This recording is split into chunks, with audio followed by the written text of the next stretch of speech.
Salam sejahtera bagi kita semua.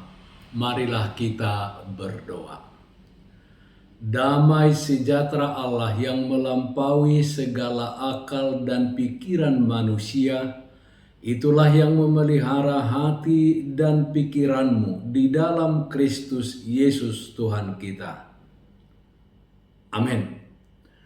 Saudara-saudara yang terkasih dalam Tuhan kita Yesus Kristus, Evangelium di Gereja Huria Kristen Batak Protestan, Minggu 12 setelah Trinitatis, tanggal 22 Agustus 2021, tertulis dalam Mazmur pasal 34 ayat 12 sampai dengan ayat 18.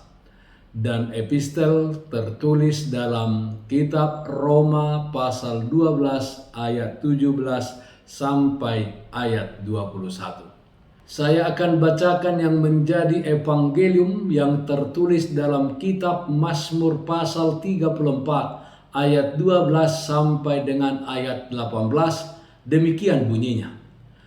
Marilah anak-anak, dengarkanlah aku, takut akan Tuhan akan kuajarkan kepadamu.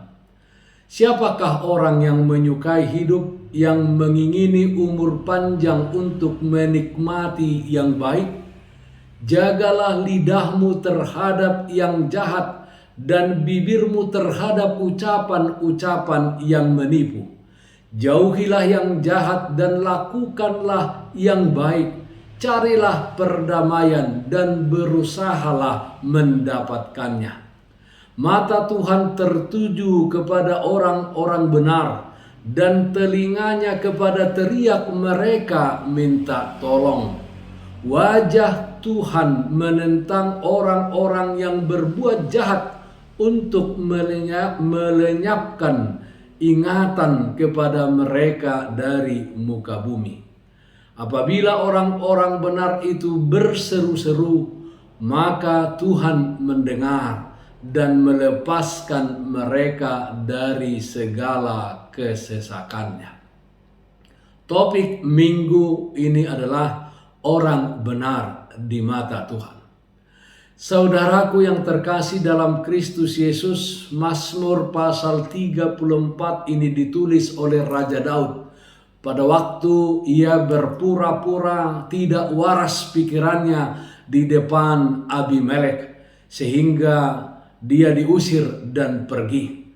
Dapat kita baca dalam Mazmur pasal 34 ayat 1. Entah apapun motivasi Raja Daud hingga berpura-pura, yang pasti Raja Daud tidak mau tentunya terlalu lama di hadapan Abimelek. Peristiwa yang menjadi latar belakang dari Mazmur pasal 34 ini adalah kecemburuan dari Raja Saul kepada Daud, di mana Daud mengalahkan Goliat yang ditakuti orang Israel pada waktu itu. Kejadian Daud mengalahkan Goliat tentara Palestina itu bagi orang-orang Israel melebihi dari segala kemenangan yang diperoleh oleh Raja Saul. Raja Saul hanya mengalahkan musuh beribu-ribu jumlahnya, tetapi Daud mengalahkan musuh berlaksa-laksa jumlahnya. Pujian itulah yang membuat Raja Saul iri hati dan dengki terhadap Daud. Maka sejak saat itu hidup Daud terancam dan dikejar-kejar oleh Raja Saul untuk dibunuh. Saudaraku yang terkasih, Daud menulis Mazmur pasal 34 ini, dan dia memanggil anak-anak untuk mengarahkan telinga dan fokus kepada pengajaran yang akan disampaikannya. Anak-anak dalam nats ini maksudnya adalah orang-orang yang lebih muda darinya, dan pengajaran yang akan disampaikan oleh Raja Daud adalah mengenai hidup takut akan Tuhan, yaitu hidup yang melakukan segala sesuatu di dalam kehendak dan sesuai dengan firman Tuhan. Mazmur pasal 1 ayat 1 sampai 2 dikatakan demikian. Berbahagialah orang yang tidak berjalan menurut nasihat orang fasik, yang tidak berdiri di jalan orang berdosa, dan yang tidak duduk dalam kumpulan pencemooh. Tetapi yang kesukaannya ialah Taurat Tuhan, dan yang merenungkan Taurat itu siang dan malam. Selanjutnya pemazmur menyampaikan satu pertanyaan retorika. Pertanyaan yang jawabannya sudah pasti. Pemazmur menanyakan, siapakah orang yang menyukai hidup, yang mengingini umur panjang untuk menikmati yang baik? Mazmur 34 ayat 13. Tentu saudara-saudara, jawaban untuk pertanyaan pemazmur tersebut adalah semua orang menyukai hidup. Semua orang mengingini umur yang panjang untuk menikmati yang baik di dalam kehidupan ini. Saudaraku yang terkasih, semua orang menyukai hidup dan tentu ingin umur yang panjang. Oleh karena itu, seseorang itu menjaga bagaimana dia mengkonsumsi makanan. Dia rutin berolahraga. Dia juga rutin general check up. Dan tentunya dia berobat juga ke dokter. Dan bila perlu dia diopname di rumah sakit. Jadi kalau ada orang yang berkata, mati pun jadi, mate petahok kata orang Batak. Tetapi hal itu hanya di mulut saja. Tetapi di dalam hati dia ingin hidup dan panjang umurnya. Dan dia bisa menikmati hal-hal yang baik. Dalam nats ini pemazmur mengajarkan supaya orang yang menyukai hidup, orang yang ingin panjang umur dan ingin menikmati yang baik, hiduplah di dalam takut akan Tuhan. Dengan hidup takut akan Tuhan, yaitu dengan melakukan yang sesuai dengan kehendaknya dan firman Tuhan, menikmati hidup ini hendaknya di dalam takut akan Tuhan.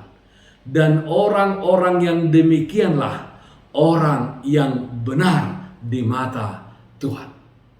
Saudara-saudaraku yang terkasih, ada beberapa hal yang diajarkan oleh pemazmur dalam Mazmur 34 ayat 12 sampai 18 ini yang harus terlihat dan yang harus dilakukan orang-orang percaya kepada Yesus Kristus sehingga dia disebut orang benar di mata Tuhan. Yang pertama, orang benar di mata Tuhan adalah orang yang mengucapkan kata-kata yang menyejukkan kepada semua orang. Kata-kata memegang peranan penting di dalam hidup kebersamaan kita dengan orang lain di dunia ini. Dengan kata-kata yang menyejukkan dan menyenangkan, akan tercipta hubungan dan kekerabatan yang baik dengan orang lain. Sebaliknya, jika kata-kata yang kita ucapkan, yang diucapkan oleh lidah adalah kata-kata yang jahat, yang diucapkan bibir kita adalah ucapan yang menipu, maka yang terjadi adalah ketidaksenangan dan akhirnya perpecahan di dalam suatu hubungan dan kekerabatan. Efesus pasal 4 ayat 29 dikatakan, janganlah ada perkataan kotor keluar dari mulutmu, tetapi pakailah perkataan yang baik untuk membangun di mana perlu, supaya mereka yang mendengarnya beroleh kasih karunia. Saudara-saudaraku, hati-hati menggunakan lidah dan mulutmu.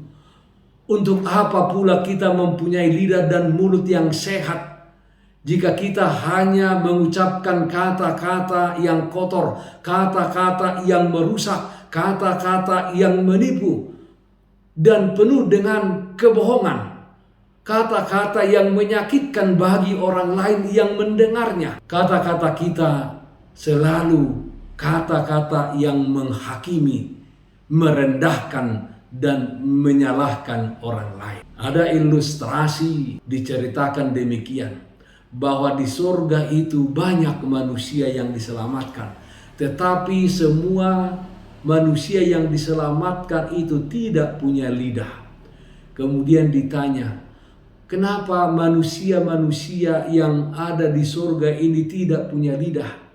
Kemudian dijawab oleh Tuhan yang punya surga, pada masa hidupnya orang-orang ini tidak mempergunakan lidahnya dengan baik, malah memakainya untuk yang jahat dan untuk yang hal-hal yang menipu, sehingga lidahnya dipotong. 1 Petrus 3 ayat 10 dikatakan, siapa yang mau mencintai hidup dan mau melihat hari-hari baik, ia harus menjaga lidahnya terhadap yang jahat dan bibirnya terhadap ucapan-ucapan yang menipu. Bapak, Ibu, saudara-saudara, itu hanyalah ilustrasi orang-orang yang di surga tetapi tidak mempunyai lidah, tidak sempurna. Tetapi Bapak, Ibu, saudara-saudara, kiranya kita hidup di dunia ini supaya kita berhati-hati mempergunakan lidah dan mulut kita di dalam mengucapkan sesuatu perkataan. Kiranya setiap perkataan yang diucapkan lidah dan mulut kita adalah perkataan yang baik, perkataan yang menyejukkan, perkataan yang mendamaikan, perkataan yang menguatkan, perkataan yang menghibur, dan perkataan yang meneguhkan. Yang kedua, Bapak, Ibu, saudara-saudara, orang benar di mata Tuhan adalah orang yang melakukan yang baik kepada semua orang. Tindakan yang jahat selalu menggoda untuk kita lakukan. Sebab yang jahat selalu menawarkan kenikmatan bagi orang-orang yang melakukannya. Tetapi kita harus ingat bahwa kenikmatan yang ditawarkan yang jahat itu sifatnya hanya sementara saja. Selanjutnya adalah kesusahan, dan pada akhirnya orang yang melakukan yang jahat bagiannya adalah neraka, kematian kekal. Mazmur 34 ayat 17 dikatakan, wajah Tuhan menentang orang-orang yang berbuat jahat untuk melenyapkan ingatan kepada mereka dari muka bumi.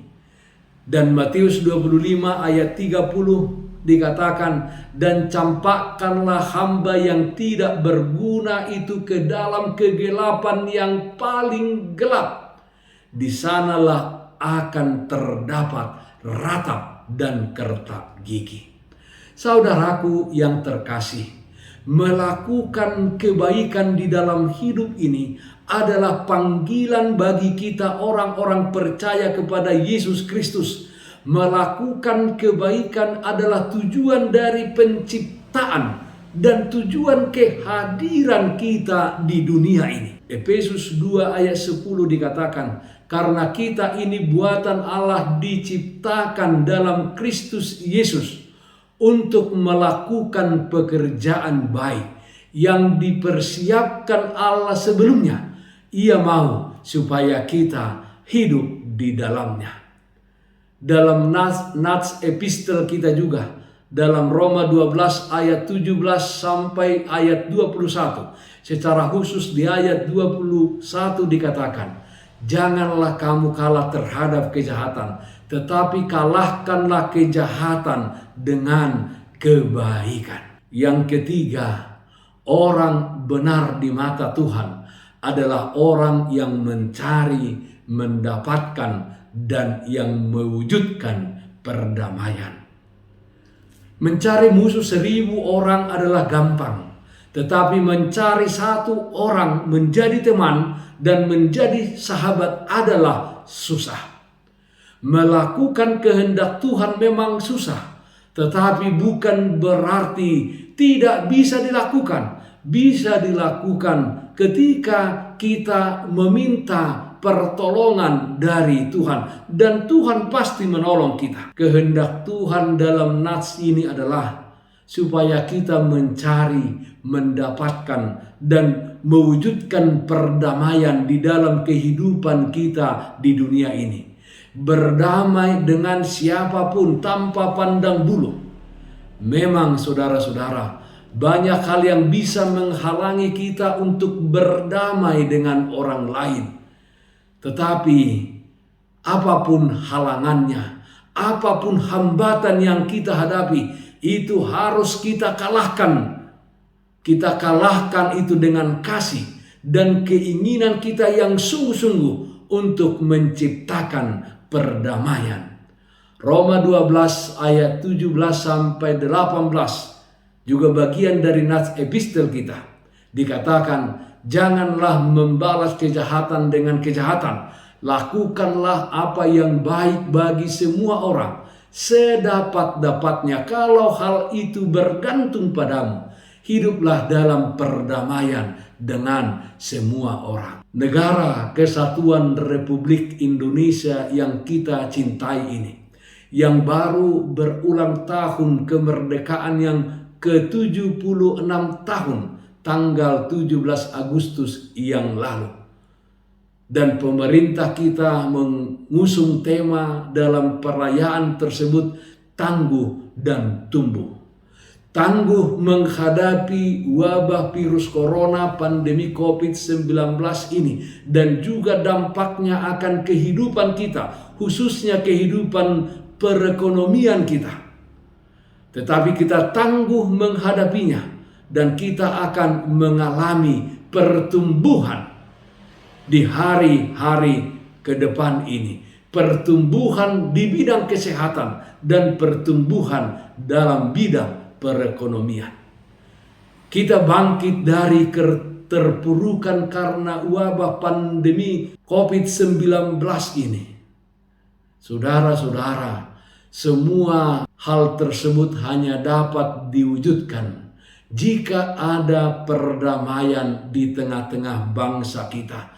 Perdamaian yang menghasilkan persatuan dan kesatuan untuk menggapai masa depan yang lebih baik. Marilah kita mencari, mendapatkan, dan mewujudkan perdamaian dengan sesama anak-anak bangsa. Saudara-saudaraku yang terkasih, orang benar di mata Tuhan, yaitu orang yang hidupnya mengucapkan kata-kata yang baik, kata-kata yang menyejukkan. Orang yang hidupnya untuk melakukan kebaikan. Dan orang yang hidupnya untuk mewujudkan perdamaian. Dikatakan bahwa mata Tuhan akan tertuju kepadanya dan telinga Tuhan mendengarkan teriaknya minta tolong. Tuhan pasti melepaskan orang benar di matanya dari segala kesesakan yang dialaminya di tengah-tengah dunia ini. Banyak cara yang akan Tuhan perbuat untuk melakukannya di dalam kehidupan kita. Oleh karena itu saudara-saudaraku, jadilah orang benar di mata Tuhan. Dengan demikian, setiap teriakan kita, setiap seruan kita akan didengarnya. Dan dia akan melepaskan kita dari kesesakan-kesesakan yang kita alami saat ini. Kesesakan karena terpapar virus corona pandemi COVID-19 ini. Dan dampaknya di dalam kehidupan perekonomian kita juga. Dan kesesakan-kesesakan lainnya yang memberatkan dan menyesakkan kehidupan kita. Mazmur 18 ayat 7. Ketika aku dalam kesesakan, Aku berseru kepada Tuhan, kepada Allahku aku berteriak minta tolong. Ia mendengar suaraku dari baitnya. Teriakku minta tolong kepadanya sampai ke telinganya. Tuhan pasti melepaskan dan membebaskan kita dari segala macam kejahatan. Karena itu senantiasalah puji nama Tuhan. Karena saudara adalah orang benar di mata Tuhan.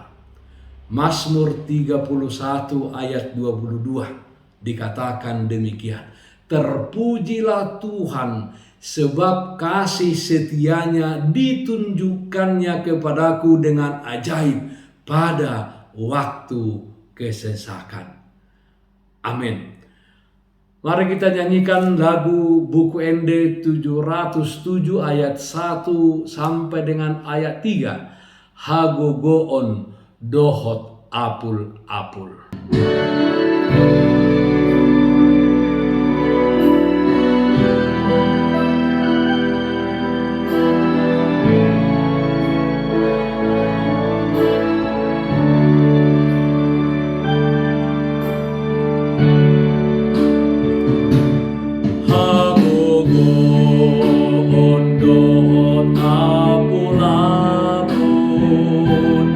Dodile hon Tuhan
Marilah kita berdoa.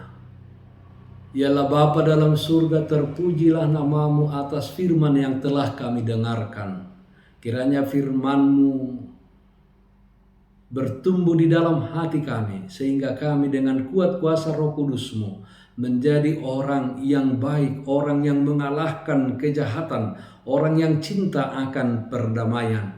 Kami menjadi orang yang melakukan kebaikan di dalam seluruh kehidupan kami. Kami menjadi orang di mata Tuhan adalah orang yang berharga.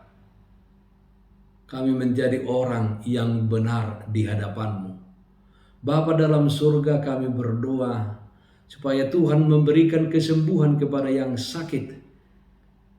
Berikan kepada mereka sukacita. Yang berduka Tuhan memberikan penghiburan. Kami yakin dan percaya virus corona pandemi COVID-19 ini akan berakhir dan kami akan tangguh menghadapinya, dan kami bertumbuh di dalam kesehatan dan juga di bidang-bidang lainnya secara khusus perekonomian. Kami serahkan Tuhan kehidupan kami hanya ke dalam tangan pengasihan-Mu saja. Dalam nama Tuhan Yesus Kristus kami berdoa. Amin. Saudara yang terkasih dalam Kristus Yesus, taatlah akan protokol kesehatan, memakai masker, mencuci tangan dengan air yang mengalir, memakai sabun, menjaga jarak, menghindari kerumunan, dan yang terutama, jangan lupa berdoa kepada Tuhan.